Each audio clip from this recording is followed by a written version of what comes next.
தந்தை கடவுளை பற்றி இன்றைய முதல் வாசகத்தில் நாம் வாசிக்க கேட்டோம். இணைச்சட்ட நூலிலிருந்து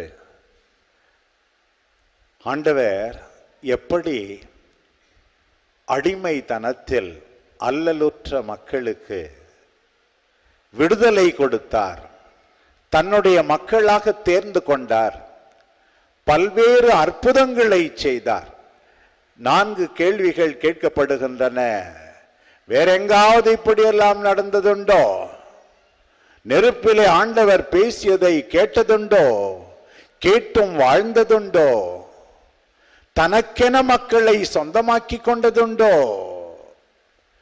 இன்றைக்கு அதே ஆண்டவர், பிரியமான சகோதர சகோதரிகளே, நம் வாழ்வியல் நிறைவேறிய அற்புதங்களை நினைத்து இதையெல்லாம் நீ மறந்து விடுவாயா என்று கேட்கிறார்.